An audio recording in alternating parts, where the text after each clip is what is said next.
दरअसल हमारी आदतों की वजह से माता लक्ष्मी हमसे नाराज हो जाती है। इसके कारण हमें गरीबी का सामना करना पड़ता है। अगर आप अपनी इन आदतों में सुधार कर लेते हैं तो आपके जीवन में सब कुछ अच्छा होने लगेगा और आपके जीवन में धन का आगमन आरंभ हो जाएगा। अगर आप अपनी इन आदतों को सुधार लेते हैं तो माता लक्ष्मी आपसे प्रसन्न होंगी। आज हम आपको इस वीडियो के माध्यम से ऐसी 25 महत्वपूर्ण वजह बताने वाले हैं जिसकी वजह से आपको अपने जीवन में गरीबी का सामना करना पड़ता है। तो आइए जानते हैं घर में गरीबी आने के मुख्य कारण क्या है। लेकिन इससे पहले अगर आप भी चाहते हैं कि लक्ष्मी माता का आशीर्वाद हमेशा आपके साथ रहे तो इस वीडियो को एक लाइक करें और चैनल को सब्सक्राइब करें और कमेंट बॉक्स में जय लक्ष्मी माता जरूर लिखें। नंबर 1, गाय और बैल को लात मार देना। गाय और बैल को हिंदू धर्म के अंदर बहुत अधिक शुभ माना जाता है और गाय को माता के रूप में देखा जाता है, इसलिए उनको कभी भी लात नहीं मारनी चाहिए। यदि कोई गाय या बैल को लात मारता है तो यह माना जाता है कि उसके घर के अंदर गरीबी आती है। वैसे भी गाय का अपमान नहीं किया, इसलिए उनको कभी भी लात नहीं मारनी चाहिए। यदि कोई गाय या बैल को लात मारता है तो यह माना जाता है, यह भी कहा जाता है कि इसके अंदर सभी तरह के देवता निवास करते हैं। गाय को रोजाना रोटी खिलानी चाहिए, ऐसा करने से भी घर में धन आता है। नंबर 2, किसी गरीब और लाचार का मजाक उड़ाना। दोस्तों, किसी भी इंसान को किसी गरीब और लाचार का मजाक नहीं उड़ाना चाहिए। वजह यह है कि ऐसा करने वाले के साथ भी बुरा हो सकता है और किस्मत का कोई पता नहीं होता है कि कब क्या बदल जाए। ऐसा करना भी घर के अंदर गरीबी आने का कारण बनता है। यदि आप किसी की मदद नहीं कर सकते हैं तो आपको मजाक उड़ाने का भी कोई हक नहीं है।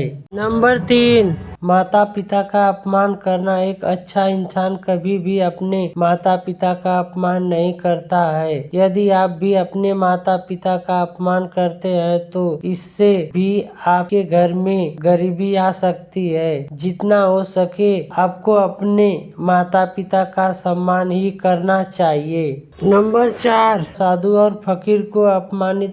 यदि आपके घर के अंदर कोई साधु और फकीर आया हुआ है तो उसको कभी भी अपमानित नहीं करना चाहिए। माना जाता है कि ऐसा करने से भी आपके घर में गरीबी आती है। साधु और फकीर को कुछ ना कुछ आपको देना चाहिए। बिना कुछ दिए उनको घर से बाहर नहीं भोजन भेजना चाहिए, उसका घर से बाहर नहीं भेजना चाहिए। ऐसा माना जाता है कि कई बार कोई सिद्ध साधु यदि आपके घर में आता है और आप उसको अपमानित करते हैं तो उसका श्राप भी आपको लग सकता है और घर में गरीबी आ सकती है।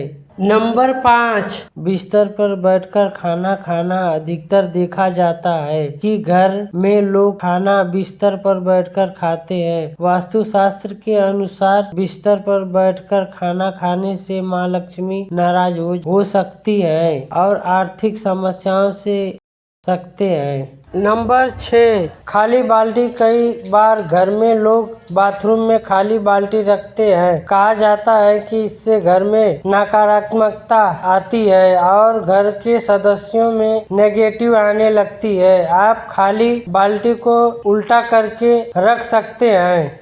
नंबर 7, पूजा पाठ नहीं करना। वास्तुशास्त्र के अनुसार यह भी मानता है कि जिस घर में पूजा पाठ या धर्म कर्म नहीं किए जाते हैं उसे घर में नकारात्मक और गरीबी आती है। नंबर 8, सूर्योदय के बाद उठना। सूर्योदय के समय या उससे पहले उठना शुभ माना जाता है। इससे व्यक्ति के जीवन में तथा घर में सकारात्मक ऊर्जा का संचार होता है। लेकिन ऐसा कहा जाता है कि सूर्योदय के पश्चात उठने से घर में दरिद्रता का वास होता है। नंबर 9, गलत दिन बाल कटवाना। शास्त्र में गुरुवार और एकादशी के दिन बाल और नाखून काटना अशुभ बताया गया है। मानता है कि इससे माँ लक्ष्मी रुष्ट होती हैं, जिसके कारण घर में आर्थिक तंगी आ सकती है। नंबर 10, रिश्वत लेना। शास्त्रों में यह भी कहा गया है कि जिस घर में रिश्वत या गलत तरीके से कमाया गया धन आता है, उस घर में कभी समृद्धि नहीं होती। व्यक्ति की तरक्की रुक जाती है और धीरे धीरे सारा धन नष्ट हो जाता है। दोस्तों, इन बातों का ध्यान रखने पर माँ लक्ष्मी रुष्ट हो सकती है, जिसके कारण आर्थिक तंगी का सामना करना पड़ सकता है। नंबर 11, सूर्यास्त के बाद यह वस्तु देना। सूर्य होने के पश्चात किसी को दूध, दही या पैसा देना अशुभ माना जाता है। इससे घर में दरिद्रता और गरीबी आती है। दोस्तों, अगर आपको हमारी यह जानकारी अच्छी लगी हो तो वीडियो को एक लाइक जरूर करें और चैनल को सब्सक्राइब करना ना भूलें, ताकि आपको हमारे नए वीडियो की नोटिफिकेशन मिलती रहे। वीडियो देखने के लिए आपका धन्यवाद। जय श्री राम, जय बजरंगबली।